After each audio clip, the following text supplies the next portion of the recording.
Hola estudiantes del tercero de secundaria del Colegio American High School.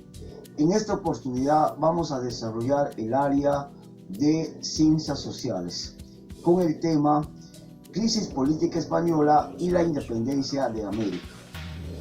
Esta clase tiene el siguiente propósito. Van a explicar los cambios y permanencias que se presentan en la forma de vida de las personas como consecuencia de la crisis política española y la independencia de América. Uno de los acontecimientos que marcó la historia de España es precisamente la invasión napoleónica a su territorio. Esta situación va a llevar a una crisis política. Esta crisis política va a repercutir en el continente americano. El día de hoy vamos a presenciar dos videos. Luego, la lectura de unas diapositivas. La Guerra de la Independencia tiene su origen el 27 de octubre de 1807, con la firma del Tratado de Fontainebleau entre España y Francia. El acuerdo permitía el paso de tropas francesas por el territorio español para conquistar Portugal, que se había negado a acatar la orden de bloqueo continental decretada por Napoleón, por la que se prohibía comerciar con productos británicos en todo el continente. Napoleón Bonaparte había sido coronado emperador francés en 1804. Carlos IV reinaba en España, aunque andaba más preocupado por cazar en su coto que por los asuntos de gobierno. Era su esposa María Luisa, junto al secretario de Estado Godoy, quienes se encargaban de la política. Godoy no era muy querido en la corte, pues, además de gobernar, se decía que era amante de la reina María Luisa. Los reyes tenían un hijo, Fernando, que para los simpatizantes del rey era la mejor opción para suceder a su padre y alejar al interesado político. Y es que Godoy fue uno de los grandes defensores del Tratado de Fontainebleau, ya que una vez invadido Portugal, el país se dividiría en tres zonas, una de las cuales se entregaría a la familia de Godoy con el nombre de Principado de los Algarbes. Pero las intenciones de Napoleón iban más allá de la conquista de Portugal, y quería aprovechar la presencia de sus tropas en España para conquistarla. Así se desprende de la carta del emperador Napoleón a su hermano José. Ante el descontento de la población, en marzo de 1808, la familia real, aconsejada por Godoy, decidió marcharse a Aranjuez para preparar un posible exilio a las colonias americanas hasta que todo hubiera acabado. Pero el pueblo no se dejó engañar, y el 17 de marzo de 1808 se produjo el motín de Aranjuez. El motín perseguía la destitución de Godoy y la abdicación de Carlos IV en su hijo Fernando, convirtiéndose en Fernando VII. 2 meses más tarde, a principios de mayo de 1808, Napoleón obligó a Fernando VII a abdicar en favor de su padre, Carlos IV, y este a su vez en Napoleón, que nombró a su hermano José I rey de España en lo que se conoce como las abdicaciones de Bayona.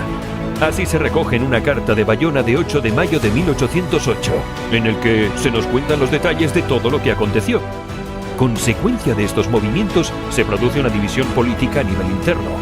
Por un lado, los afrancesados, partidarios de José I y atraídos por las ideas liberales.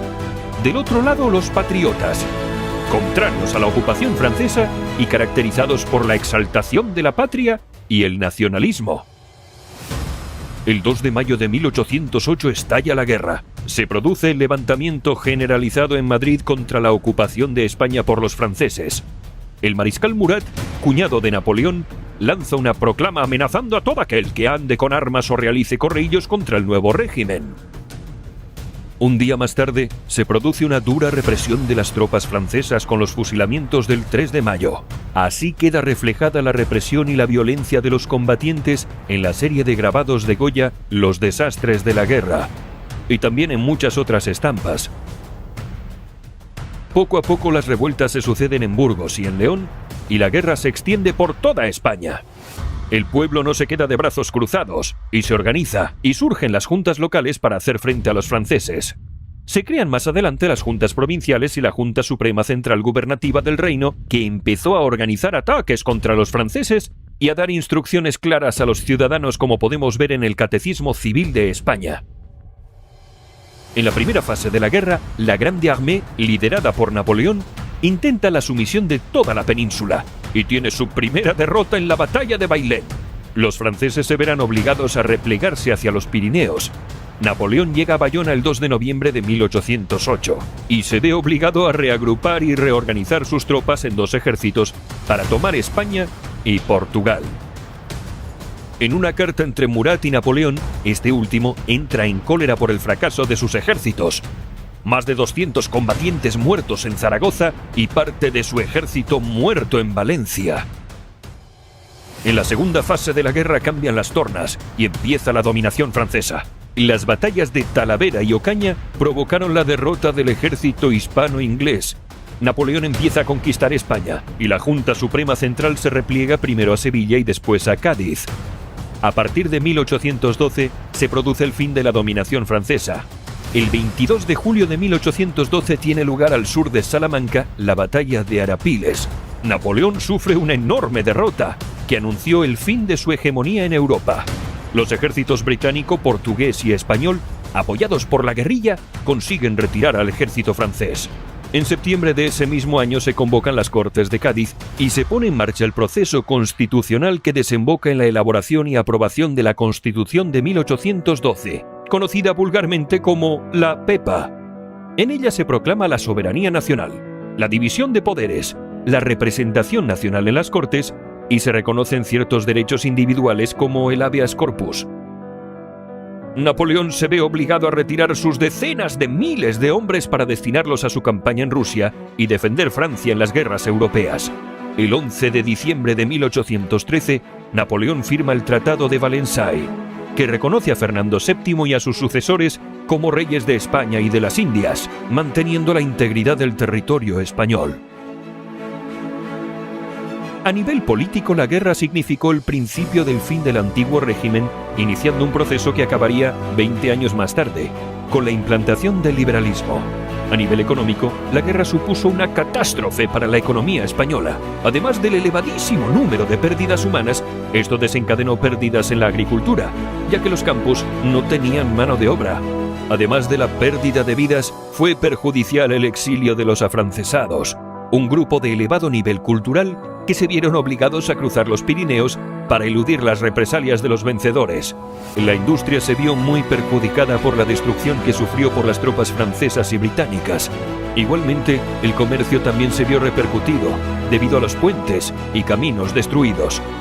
Y en América se inició un proceso emancipador que llevó gradualmente a la independencia de las antiguas colonias.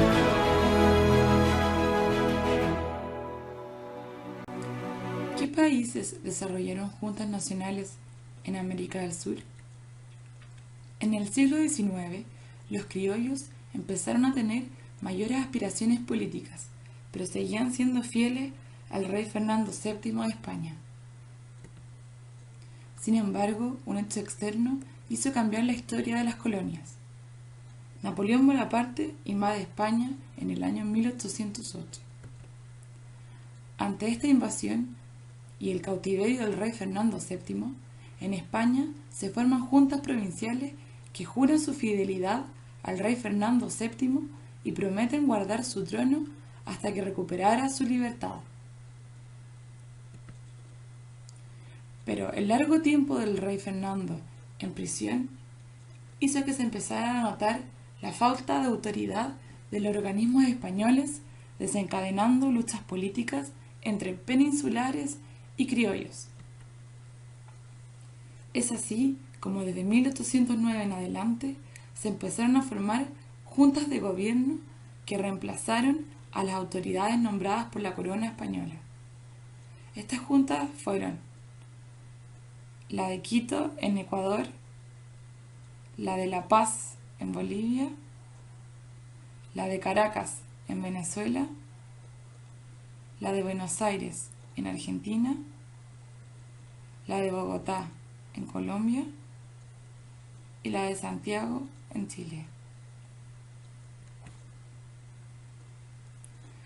Si bien todas estas juntas se declararon fieles a Fernando VII, sus miembros pretendían realizar algunos cambios políticos, económicos y administrativos, lo que luego desencadenó en la independencia americana.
Una vez que hemos observado los videos y hemos leído las diapositivas, vamos a desarrollar la actividad que se indica.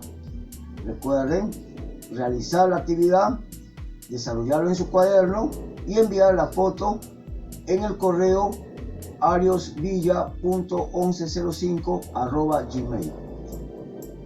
Bien, alumnos, siempre hay que tener presente que estamos en aislamiento social. Esto quiere decir que todos nos quedamos en casa. Y recuerden lavarse la mano durante 20 segundos y estar atento a las disposiciones del gobierno.